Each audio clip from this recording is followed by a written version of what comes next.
దానికి కొమ్మలు ఉండవు. ఖర్జూరపు చెట్టుకి కొమ్మలు ఉండవు.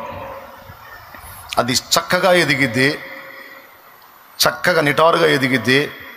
అది కొమ్మలు చాపదు, దానికి మట్టలు ఉంటాయి. కానీ మిగిలిన చెట్లకి కొమ్మలు ఉంటాయి. చెట్టు మొదలైన ఏడు ఉంటుంది, కొమ్మ పోయే పక్కింట్లో ఉంటుంది. నా చిన్నతనంలో మా ఇంటి పక్కన తాతయ్య ఒక ఆయన ఉన్నాడు. తాతయ్య ఆయన ఒక జామ చెట్టు వేసుకున్నాడు. జామ చెట్టు వాళ్ళ పెరట్లో ఆయన వేసుకున్నాడు జామ చెట్టు. వాళ్ళ ఇంటికి మా ఇంటికి ఒక తాటాకుల దడి అడ్డం, తాటాకుల దడి. పాపం ఆ చెట్టు మొదలేమో ఆయన ఇంట్లో ఉంటుంది, దాని కొమ్మలన్నీ వచ్చే మా ఇంట్లో ఉంటాయి. మా గొంతులో అంటే సన్న సందు ఉంటుందండి. కొంతమందికి గొంతు అంటే అర్థం కాదు, సందు ఉంటుంది. వాళ్ళకి మాకు సందు ఉంటుంది. ఆ చెట్టు కొమ్మలన్నీ వచ్చి మా సందులో ఉంటాయి, కాయలన్నీ మాకు అందుబాటులో ఉంటాయి. నాటింది ఎవరు? పెద్దగా చెప్పాలి. నీళ్లు పోసింది ఎవరు? దానికి కలుపులు తీసేది ఎవరు? దానికి ఎరువు వేసేది ఎవరు? దానికి పురుగు మందు కొట్టేది ఎవరు? పాపం ఆయనే. కాయలు తినేదేమో మేము. ఎందుకంటే కొమ్మలు వచ్చి మా సందులో ఉంటాయి. ఆ కొమ్మలు పండు కాయలు, ఇంతంతలో కాయలు మాకే కనపడుతుంటాయి. మన్నాయి బాగా తినేవాడు, బతకనీట్ల కాయల్ని మావాడు. ఆయన చూసి కడుపులో మండి ఒక కొమ్మకి చెప్పు కట్టాడు.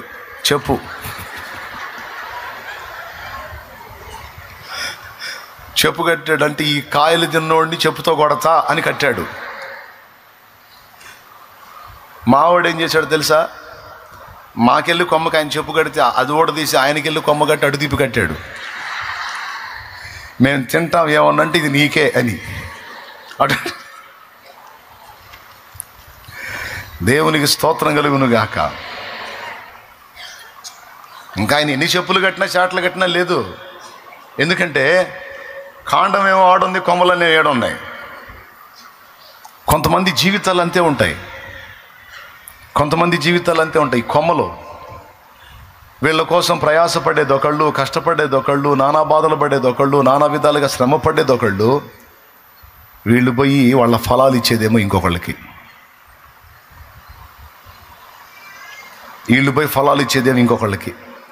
ఏం బతుకులు ఈ బతుకులు? కృతజ్ఞత లేని బతుకులు. ఏం చేద్దాం? దాని చరిత్ర అలాంటిది. దాని బతుకు అట్టడు, కొమ్మలు అట్ట చాపుతా పోతుంటుంది. దొరికిన వాళ్ళలా తినొచ్చు అని. కానీ ఖర్జూరపు చెట్టు కాదు, స్ట్రైట్గా ఉంటుంది, చక్కగా ఉంటుంది. దానికి కొమ్మలు ఉండవు, మట్టలే. దాన్ని ఎవరు నాటుకుంటారో వాళ్ళకే ఫలాలు ఇస్తుంది. ఈ ఇంట్లో నాటితే ఈ ఇంటి వాళ్ళ కడుపు కొట్టి పక్కింటి వాళ్ళకి ఇది. అట్లాంటి బతుకులు కొన్ని ఉన్నాయి. దేవునికి స్తోత్రం కలుగును గాక. అర్థమైందా? అట్లాంటి జీవితాలు కొన్ని ఉన్నాయి. నేను తిడతానని ఏమనుకోవద్దు. కష్టపడి కని పెంచి పెద్ద చేసి వీడి కోసం నానా బాధలు పడి నానా గడ్డి తిని పెంచి పెద్ద చేసి చెట్టు అంత చేస్తే వీడెవరో తల్లిని తీసుకొని పోలీస్ స్టేషన్కి పోయి ఫోన్ చేస్తాడు. ఎవరో తల్లిని తీసుకుపోయి పోలీస్ స్టేషన్లో ఇప్పుడు ఆ బాపతోళ్ళు ఎవరన్నా ఉంటే తిట్టుకుంటారు, అవన్నీ ఎందుకు వెనక అని. దేవునికి స్తోత్రం. అమ్మగారిని పాపం నానా బాధలు పడి కని పెంచి పెద్ద చేసి తినక కడుపు కట్టుకొని అష్టకష్టాలు పడి ఎక్కదీస్తే రెక్కలు వచ్చిన తర్వాత కుటుంబానికి అంతా బాసటగా నిలవదో. తన కాళ్ళ మీద తను నిలబడే స్థాయికి వచ్చేటప్పటికి ఎవరిని లెక్క చేయదు, ఇక ఎవరిని పట్టించుకోదు. అమ్మ పోయిద్ది, అయ్యా పోతాడు, తోడబుట్టిన వాళ్ళు పోతారు, మొత్తం పోతారు. ఏ దరిద్రుడో ఒకడు తయారవుతాడు. ఆ దరిద్రుడితో కలిసి పోలీస్ స్టేషన్కి పోయి అక్కడ ఫోన్ చేయించిద్ది సైతాంది. అనకూడదు. అట్టంటోళ్ళు మీలో ఎవరైనా ఉంటే తిట్టుకోండి, నన్ను పర్వాలేదు, తిట్టుకోండి. లేకపోతే ఈసారి వారం నుంచి ఎగ్గొట్టండి. లేదా మీరు అలా చేస్తుంటే దేవుణ్ణి క్షమించమని అడగండి. నిజమే, ఈ పాపం నేను చేశాను ప్రభువా, నా తల్లిదండ్రుల ఉసురు నాకు తగిలింది ప్రభువా, నన్ను క్షమించమని కన్నీరు కార్చండి. నాటబడిన చోటనే నిలిచి ఫలమిచ్చేటువంటి చెట్టు ఖర్జూర చెట్టు. కొమ్మలు ఇక్కడ కాండం నాటితే కొమ్మలు పక్కేళ్ళకి పోయి పక్కేళ్ళకి కాయలు కాసేది కాదు అది. అది చూడ అసలు ఎట్టుందో ఆ కొమ్మలు చూడండి, ఎక్కడికెక్కడికి బాకినాయో. కాండం ఎక్కడుంది, అది కొమ్మలు ఎక్కడున్నాయి. కొంతమంది జీవితాలు అలా ఉంటాయి. భార్యను చేసుకుంటాడా, 2-3 పిల్లల్ని కంటాడా, సంపాదిస్తుంటాడు సంపాదన, కానీ భార్య పిల్లలకి కూడు పెట్టడం. తీసుకెళ్ళి నెంబర్ 2 కుంపటి, 2వ కుంపటి ఉంటుందే, ఈ డబ్బులన్నీ తీసుకెళ్ళి ఆడబెడుతుంటాడు. ఎందుకంటే అక్కడ బాగా పొగడ్తలు, తీయని మాటలు, లాలన మాటలు అన్నీ ఉంటాయి కదా, అన్నీ ఉంటాయి కదా. భలే హాయిగా ఉంటుంది. కానీ ఎంతకాలం సాగిద్దా భోగం? ఏమనుకోవద్దు నన్ను, అనుకున్నా పర్వాలా. మారు మనసు పొందండి, మర్యాదగా మారు మనసు పొంది కన్నావుగా పిల్లల్ని, వాళ్ళకంత అన్నం పెట్టు, వాళ్ళకంత వస్త్రమి. భార్యకెటు ద్రోహం చేశావు, కనీసం కడుపును పుట్టిన పిల్లలకన్నా న్యాయం చేయాలి కదా, న్యాయం చేయాలి కదా. చేయడో ఎందుకు చేయండి, వాళ్ళు మంచివాళ్ళు కాదంటాడు. అరే నీ బిడ్డలో, పసిబిడ్డలాళ్ళు వాళ్ళు మొత్తం తేడా అంటాడు. తప్పు. నువ్వే చేసుకున్నావు, నువ్వే పిల్లల్ని కన్నావు, నీ బాధ్యత వాళ్ళను కొలిక్కి తేవటం. కానీ అలా వదిలేసి తిరిగే భర్తలు ఎంతమంది లేరు? 2వ కుంపటి దగ్గరికి వెళ్ళి ఆడ అంకితం అయిపోయేటువంటి భర్తలు ఎంతమంది లేరు? అలాంటి స్థితిని నా దేవుడు ఒప్పుకోడుగాక ఒప్పుకోడు. ఇక్కడ ఉన్న పరిశుద్ధులు ఎవరైనా ఆ స్థితిలో ఉంటే, అలాంటి ఆలోచనలు కలిగి ఉంటే దయచేసి మానుకోండి, మారు మనసు పొందండి. లేకపోతే దేవుని ఉగ్రత నీ మీదికి వచ్చిన నాడు నువ్వు ఓ ఓ ఓ ఓ అని కొట్టుకున్నా నీకు ఆన్సర్ రాదు. మర్యాదగా చెప్తున్నా, దేవుణ్ణి ఎరగనోడివైతే నీకు అది అర్థం కాదు, కానీ దేవుణ్ణి ఎరిగిన వాడివి దేవుని సన్నిధిలో కూర్చుంటున్నావు కనుక పిచ్చి పిచ్చి కథలు పడొద్దు, పిచ్చి పిచ్చి ఆలోచనలు చేయొద్దు. Praise the Lord. నా భార్య మంచిది కాదండి, నన్ను రాచి రంపాన పెడుతుంది, అయినా పర్వాలా పిల్లలు ఉన్నారు కదా, పిల్లల్ని బట్టి అయినా సరే నువ్వు వాళ్ళకి న్యాయం చేయి. పిల్లల ముఖం చూడు, రేపటి రోజున నీ పిల్లలే నిన్ను మెచ్చుకుంటారు. మా అమ్మ పెద్ద సైతాందైనా మా నాన్న మా కోసం ఓర్చుకొని భరించాడు, ఆయన ఫలాలన్నీ మాకే ఇచ్చాడు, ఆయన కాపంతా మాకే ఇచ్చాడు. ఆయన ఏ సుఖం పొందలేదు, ఏ ఆనందం పొందలేదు, టార్చర్ అయినా సరే మా ముఖాలు చూసి బ్రతికాడు మా నాన్న అని. రేపు నీ కాలు మొక్కుతారు, మొక్కకపోయినా పర్వాలా, దేవుడు మెచ్చుతాడు.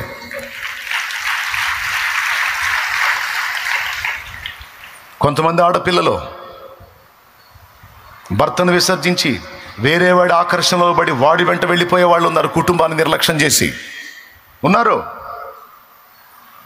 కష్టపడి తీసుకొచ్చి పొద్దంతా చాకిరి చేసి భర్త తీసుకొచ్చి అన్నీ పెడతా, వస్త్రం దగ్గర నుంచి తిండి దగ్గర నుంచి కోరిన సమస్తం తీసుకొచ్చి ఇస్తా, ఇంట్లో కూర్చోబెట్టి బతికిస్తూ ఉంటే కొంతమంది స్త్రీలు సెల్ ఫోన్ తీసుకొని వేరే వాడికి చాటింగ్ చేస్తూ ఉంటారు, వేరే వాడికి చాటింగ్ చేస్తూ ఉంటారు. ఎంత ద్రోహం, ఎంత కపటం. దేవుడు ఊరుకోడు. దేవుడి కళ్ళు లేవా? ఇంతమందికి కళ్ళు ఇచ్చినోడికి ఆయన కళ్ళు లేవు?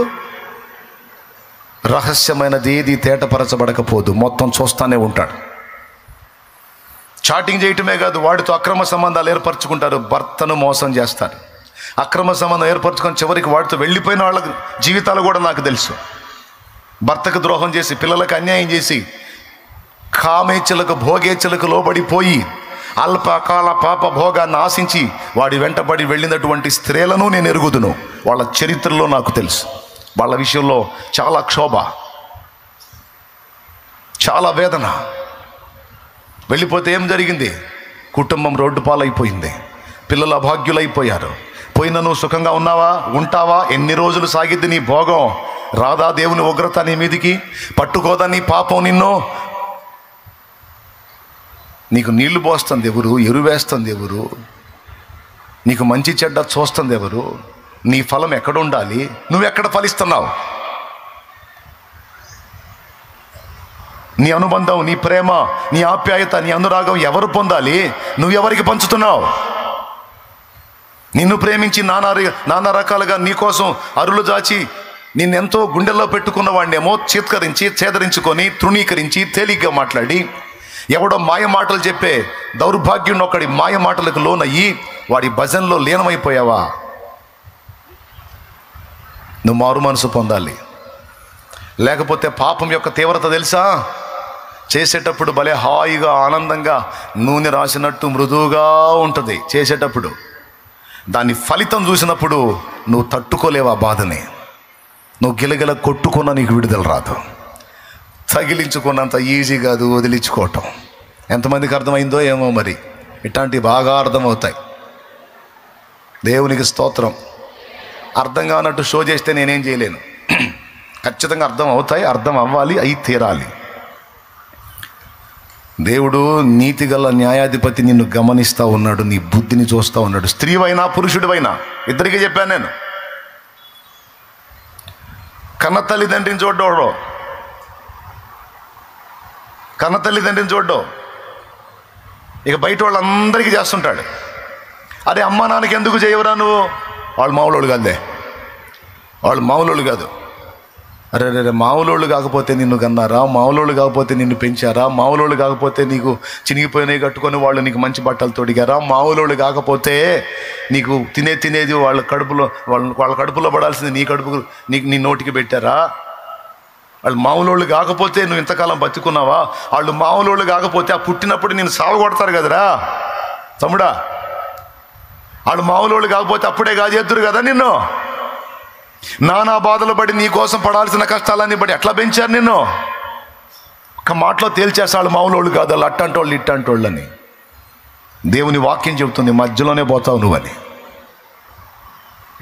ఏమనుకోవద్దు, అనుకున్నా పర్వాలా. దేవుని వాక్యం స్పష్టంగా చెప్తుంది ఏమన్నా తెలుసా? మధ్యలో పోతావని. నీవు దీర్ఘాయుష్మంతుడు వగినట్లు నీ తల్లిని నీ తండ్రిని నీవు సన్మానించమని నా దేవుని వాక్యం సెలవిస్తుంది. తల్లిదండ్రిని ప్రేమించుటకు దీర్ఘాయువుకి లింకు పెట్టాడు దేవుడు. ఏ తల్లిదండ్రి అయినా తన బిడ్డను బట్టి అబ్బా వీడు నా కడుపును ఎందుకు పుట్టాడు రా, వీడిని ఎందుకు కన్నాను రా నెత్తి కొట్టుకున్నారంటే వాడికి ఆయుక్షీణత. ఏ కూతురు గురించి అబ్బా దీన్ని ఎందుకు కన్నాను రా అని నెత్తి కొట్టుకున్నారంటే ఆమెకు ఆయుక్షీణత. చచ్చిది మధ్యలో బతకదు. ఎంత డేంజరో తెలుసా? చాలా ప్రమాదం. అది దేవుని వాక్యం ఇచ్చిన సాక్ష్యం. వారి ముదిమి యందు నీ తల్లిదండ్రులను నిర్లక్ష్యం చేయవద్దని స్పష్టంగా చెప్పాడు. నేను చెప్తున్నా, నా దేవుడు మిమ్మల్ని ఆశీర్వదించాలని, మనల్ని ఆశీర్వదించాలని నా తండ్రి మాట్లాడుతున్నాడు. మీరు తప్పనిసరిగా వాళ్ళు ఎలాంటి వాళ్ళైనా సరే నీ తల్లిదండ్రికి నువ్వు చేయాల్సిన న్యాయం చేసి చూడు. వాళ్ళు మంచోళ్ళు కాదు, నేను ఇబ్బంది పెట్టారు, అయినా సరే నువ్వు చేయదగ్గ న్యాయం చెయ్యి. నా తండ్రి నిన్ను ఎట్లా ఆశీర్వదిస్తాడో చూడు. నువ్వు దీర్ఘాయుష్మంతుడు అవుతావు. నీ ఇంట సమృద్ధి ఉంటుంది. నీ తల్లిదండ్రికి కడుపు కోతను మిగిల్చొద్దు, కంటి నీరు రప్పించొద్దు. నిన్ను బట్టి నీ తల్లిదండ్రికి దుఃఖపడకూడదు, ఏడవకూడదు, సంతోషపడాలి. నువ్వు వాళ్ళ కడుపును పుట్టినందుకు వాళ్ళు మురిసిపోవాలి. వాళ్ళు ఎంత సంతోషిస్తారో అంత ఆయుర్దాయం పెరుగుతూ ఉంటుంది. నా దేవుడు చెప్పాడు, వాళ్ళు ఎలాంటి వాళ్ళైనా సరే వాళ్ళని ప్రేమించు, వాళ్ళ కోసం ప్రార్థించు, వాళ్ళని క్షమించు. నీ ద్వారా జరగాల్సినటువంటి న్యాయం వాళ్ళకి జరిగేటట్టు చెయ్యి. ఆడపిల్లలకి చెప్తున్నాను, నీ భర్త తన తల్లిదండ్రిని చూస్తూ ఉంటే నువ్వు వ్యసన పడొద్దు, శాపగ్రస్తురాలి అవుతావు. వాళ్ళు మామూలు కాకపోయినా నిన్ను ఇబ్బంది పెట్టిన వాళ్ళైనా సరే వాళ్ళకి నీ భర్త హెల్ప్ చేస్తుంటే నువ్వు అసూయపడి అడ్డుపడ్డావా? ఒకటే మాట, తాతకు పెట్టిన మా దగ్గర బొచ్చ అంటారు, ఏం పర్వాలా, బేషను ప్లేటు పళ్ళెం కంచం నువ్వేమంటావో, రేకంటావో ఆకంటావో తరతరాలు తప్పదని పెద్దల సామెత ఉంది. బైబుల్ అయితే స్పష్టంగా చెప్పింది, మీరెట్టి కొలతలు కొలుతురో. అమ్మాయి యవనస్తురాలా, ఇప్పుడు నీ అత్తమామ ముసలోళ్ళని నువ్వు ఎగురుతున్నావు. నువ్వు కావు ముసల్దానివి, నీకు కాదు పెళ్ళి, నీకు కూడా ఇద్ది. ఇప్పుడు యవ్వన పొంగులు ఎగిరెగిరి పడుతున్నావేమో, పళ్ళు రాలుతాయి, జాగ్రత్త. ఎన్ని రోజులు ఉంటుంది నీ యవ్వన భోగం? రాదు నీకు ఆ గతి. అప్పుడు ఇంకా భయంకరంగా అనుభవించాల్సి వచ్చింది. మర్చిపోవద్దు, ఎప్పుడు గుర్తుపెట్టుకోండి, ఎవరికి ఏ రోజులో తెలియదు కనుక నీకు దేవుడిచ్చిన రోజుల్లో ఎవరికి దక్కాల్సిన న్యాయం నీ నుండి వాళ్ళకి దక్కేటట్టు జాగ్రత్త పడు. అంత అవసరంలా మీరు కొట్టకపోయినా నాకేం సమస్య లేదు, కానీ మ్యాటర్ తీసుకుంటే నాకు సంతోషం. ఏమంటారు? చేతులెత్తి స్తోత్రం చెప్పండి. నీ నుండి దక్కవలసిన న్యాయం వాళ్ళకి దక్కాలి. నీ భర్త చేస్తున్న సాయం చేయని, ఇంకా నువ్వే చెప్ప అవసరమైతే నీ భర్తగా ఇవ్వు, వాళ్ళకి ఇవ్వు. కన్న కొడుకుగా నీ బాధ్యత ఏంటి? వాళ్ళకి సాయం చేయవేంటి? వాడు పిసినారోడై చేయకపోతే చెప్పు. నువ్వు దరిద్రుడా, శాపగ్రస్తుడు అవుతావు. తల్లిదండ్రి కూడు పెట్టనోడు దరిద్రుడు, పో చేయిపో అని చెప్పు. నా తండ్రి నిన్ను ఆశీర్వదించకపోతే అప్పుడు అడుగు. నా తండ్రి నీ భవిష్యత్తును దీవించకపోతే అప్పుడు అడుగు. నా తండ్రి నీకు పుట్టిన సంతానాన్ని ఆశీర్వదించకపోతే అప్పుడు అడుగు. నీ పిల్లల్ని నా తండ్రి ఆశీర్వదిస్తాడు. నీ పిల్లల్ని వర్ధిల్ల చేస్తాడు. రేపు నీ పిల్లలు, నీ పిల్లల పిల్లలు నీకు హెల్ప్ చేసేటట్టు తయారు చేస్తాడు నా తండ్రి. ఇది స్ట్రైట్గా పెరుగుతుంది. నాటబడిన చోటే ఫలములు ఇచ్చే చెట్టు. ఒకళ్ళ దగ్గర మేలు పొంది ఇంకొకళ్ళకు కాయలు ఇచ్చే టైపు కాదు. ఈ ఇంట్లోనేమో కాండం ఉండి పక్కేళ్లలో కొమ్మలు జాపేది కాదు. ఇదే. దేవునికి స్తోత్రం కలుగును గాక. హల్లెలూయా. మొదటిది ఏంటి చెప్పండి? మొదటిది ఏంటిది? వయసు లేదు, వాతావరణంతో నిమిత్తం అది. రెండవది ఏంటి? చక్కగా ఎదుగుతుంది. స్ట్రైట్ ఫార్వర్డ్, వంకర టింకర పోదది. మన దగ్గర వంకర టింకర బుద్ధి ఉందనుకో, మనుషులు ఆడుకుంటారు, సైతాను కూడా ఆడుకుంటాడు. దేవుడు అందుకే చెప్తాడు, ఆ వంకర టింకర్లు సరి చేసుకొని చక్కగా నిలవబడు.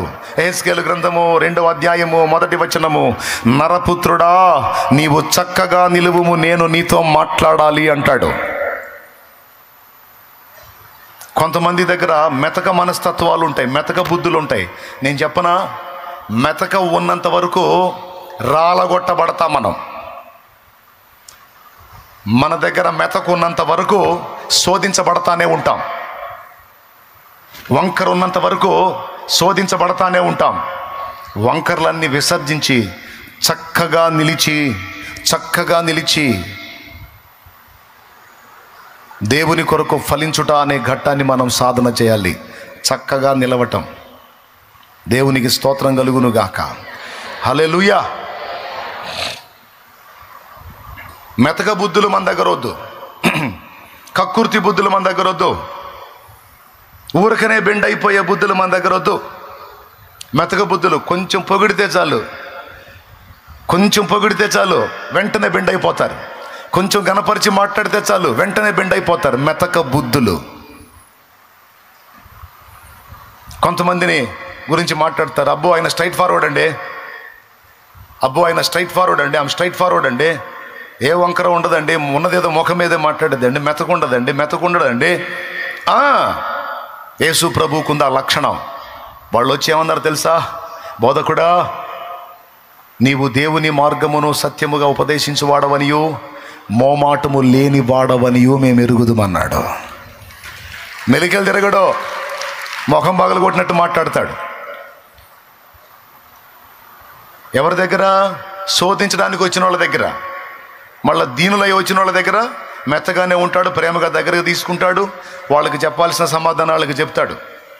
దయగల వారిపై దయ చూపించును, కఠినుల ఎడల వికటము చూపును. దయగల వారిపై దయ చూపించును, కఠినుల ఎడల వికటము చూపును. గర్విష్ఠుల యొక్క గర్వము ననచును, గర్విష్ఠుల యొక్క గర్వము ననచును. సర్వము నెరిగిన సర్వాధికారి, సర్వము నెరిగిన సర్వాధికారి యెహోవా నా బలమా. యథార్థమైనది నీ మార్గం, పరిపూర్ణమైనది నీ మార్గం. హల్లెలూయా.